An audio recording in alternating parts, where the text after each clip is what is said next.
सातारा लोकसभा निवडणुकीसाठी उमेदवार म्हणून ओबीसी बहुजन पार्टीच्या वतीने सुरेश कोरडे यांनी जिल्हाधिकारी यांच्याकडे उमेदवारी अर्ज दाखल केला। ओबीसी बहुजन पार्टी महाराष्ट्रामध्ये नुकतीच जन्माला आली असून या पार्टीचे राष्ट्रीय अध्यक्ष प्रकाश शेंडगे आहेत। महाराष्ट्रात ओबीसी समाजावर होणाऱ्या अन्यायाला वाचा फोडण्यासाठी व लोकसंख्येच्या प्रमाणात ओबीसी बांधवांना व भगिनींना प्रतिनिधित्व मिळण्यासाठी ही राजकीय संघटना स्थापन करण्यात आली आहे। गेली अनेक वर्षे महाराष्ट्रामध्ये ओबीसी संघटना या नावाने ती सामाजिक चळवळ म्हणून काम करत होती।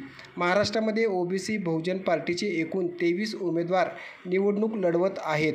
सातारा जिल्ह्यातून सुरेश कोरडे यांना ओबीसी बहुजन पार्टीने संधी दिली असून मंगळवारी 16 एप्रिल रोजी जिल्हाधिकाऱ्यांकडे उमेदवारी अर्ज दाखल केला आहे, अशी माहिती सातारा जिल्हा ओबीसी संघटनेचे अध्यक्ष भरत लोकरे यांनी आज बुधवारी 17 एप्रिल रोजी दुपारी 3 वाजता दिली। आज सातारा जिल्हा ओबीसी बहुजन पार्टीच्या राजकीय संघटनेनं लोकसभेसाठी उमेदवारी अर्ज दाखल केलेला आहे।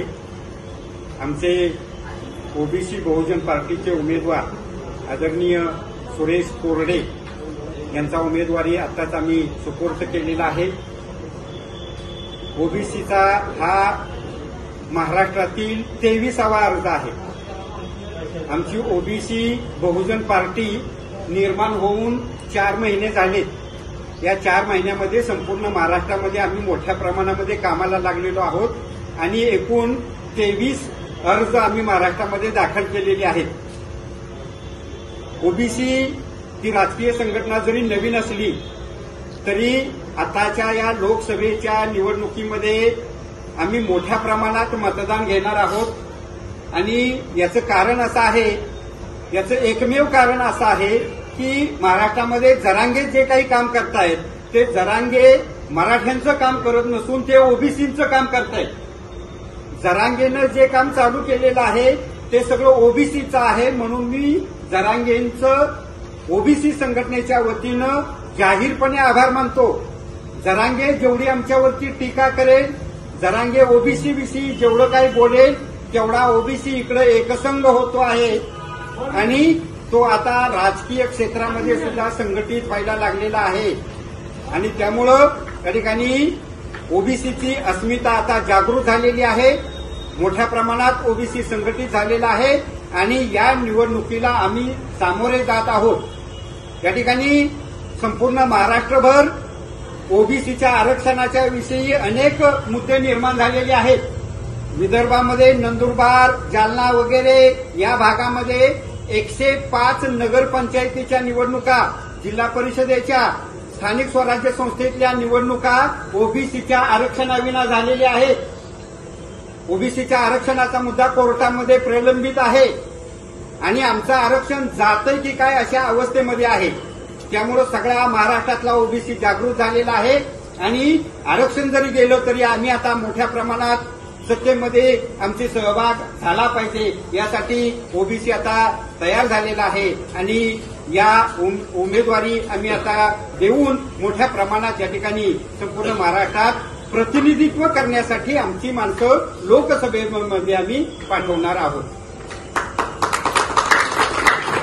यानंतर उमेदवार 2 शब्द व्यक्त करतील। आज या ठिकाणी महाराष्ट्र ओबीसी संस्थेच्या पक्षाच्या वतीनं मला सातारा जिल्ह्याच्या लोकसभेच्या निवडणुकीच्या संबंधात उमेदवारी मिळालेली आहे। तमाम ओबीसी बांधवांच्या वतीनं मी आज हा अर्ज भरलेला आहे। महाराष्ट्रातील ओबीसीच्यावर ज्या प्रकारे राजकीय हल्ला आणि अत्याचार होतोय त्याला उत्तर देण्यासाठी संपूर्ण ओबीसी समाज महाराष्ट्रातील जागृत झालेला आहे आणि आमचं एक रिझर्वेशन तुम्ही संपुष्टात आणण्याचा प्रयत्न जो केलेला आहे, पूर्वीच्या नावाखाली जे काही तुम्ही मराठा समाजानं ओबीसीमध्ये शिरकाव केलेला आहे त्याला विरोध करण्यासाठी म्हणून आम्ही ओबीसी बांधवांच्या वतीनं विरोध करण्यासाठी म्हणून आम्ही आमची उमेदवारी इथे जाहीर करत आहोत आणि या ओबीसी बांधवांच्या विश्वासावर या सर्व समाजातील वेगवेगळ्या विचारातील लोकांना एकत्र घेऊन आम्ही यांना उत्तर देण्याचा प्रयत्न करणार आहोत. आम्ही 52% आणि 22% हे 74% असल्यामुळे आमची समाजामध्ये भागीदारी लोकसंख्येची जास्त असल्यामुळे आम्हाला कुठल्याही सत्तेच्या राजकारणामध्ये आजपर्यंत येऊ दिलेलं नाही. इथून पुढे आम्ही ओपनमधून का होईना पण आम्हाला जरी रिझर्वेशन नाही मिळालं तरी सुद्धा ओपनमधून आम्ही सर्वजण उभं राहून आम्ही वेगवेगळ्या तालुक्यामधून जिल्ह्यामधून सर्व ठिकाणी या निवडणुका लढवून आम्ही सत्तेमध्ये आमची भागीदारी सिद्ध करणार आहोत. तर हे करण्यासाठी आम्हाला सर्व समाज बांधव सहकार्य करतील आणि ओबीसी जागरूकपणे या विचाराला प्राधान्य देतील अशी मला आशा आहे. आणि मी सर्वांना ओबीसी बांधवांना विनंती करतो की आपली उमेदवारी ही आपल्या समाजासाठी सर्वांच्यासाठी आहे.